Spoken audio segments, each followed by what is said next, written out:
कहते हैं देश की बागडोर असल मायने में अफसरों के हाथ में होती है। अगर नौकरशाही दुरुस्त हो तो कानून व्यवस्था चाक चौबंद रहती है। जिस तरह से भ्रष्टाचार का दिमाग नौकरशाही को खोखला किए जा रहा है, लोगों का उससे विश्वास उठता जा रहा है। इसी बीच कुछ ऐसे आईएएस और आईपीएस अफसर भी हैं हमारे बीच जो अपनी साख को बचाए हुए हैं। वो नहीं चाहते कि उनकी साख को कोई बट्टा लगे। उनके कारनामे आज मिसाल के तौर पर पेश किए जा रहे हैं।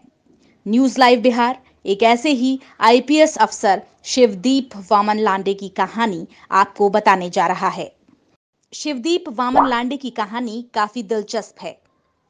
महाराष्ट्र के अकोला जिले के परसा गांव में एक किसान परिवार में जन्मे लांडे 2006 बैच के आईपीएस अफसर हैं। वो दो भाइयों में से बड़े हैं।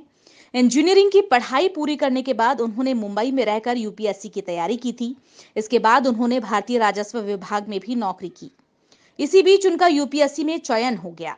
शिवदीप की शादी महाराष्ट्र के मंत्री विजय शिवतारे की बेटी ममता से हुई है। एक दोस्त के घर पर आयोजित पार्टी में शिवदीप और ममता की पहली बार मुलाकात हुई थी। ये मुलाकात आगे चलकर पहले प्यार में बदल गई और इसके बाद ही दोनों ने 2 फरवरी 2014 को शादी कर ली।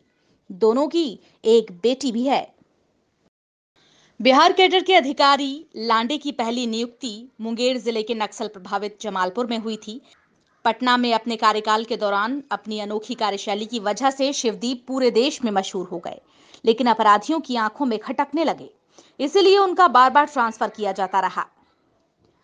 पटना से जब उनका अररिया ट्रांसफर हो गया तो लोगों की दीवानगी उनके प्रति कम नहीं हुई।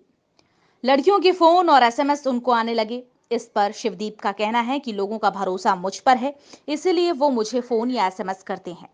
तो वहीं मीडिया ने उन्हें दबंग पुलिस अधिकारी की छवि दी है। बताया जाता है कि शिवदीप लांडे अपनी ड्यूटी पर जितना सख्त नजर आते हैं वो उतने ही विनम्र हैं। वो अपनी सैलरी का 60% हिस्सा एनजीओ को दान कर देते हैं। इसके अलावा कई सामाजिक कार्यों में भी वो सहयोग करते हैं। उन्होंने कई गरीब लड़कियों की सामूहिक शादी भी करवाई है।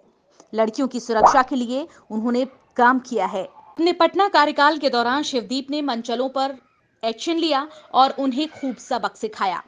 लड़कियां खुद को सुरक्षित महसूस करने लगी थीं।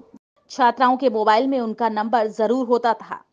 एक बार पटना में शहर के बीचों बीच 3 शराबी एक लड़की को छेड़ रहे थे। उसने शिवदीप को फोन किया। उन्होंने लड़की को बचाकर मंचलों को गिरफ्तार कर लिया। रोहतास कार्यकाल के दौरान शिवदीप ने खनन माफियाओं की नींद उड़ा दी थी। फिल्मी अंदाज में उन्होंने खुद जेसीबी चलाकर अवैध स्टोन क्रशरों को नष्ट करना शुरू किया तो माफियाओं में भी हड़कंप मच गया।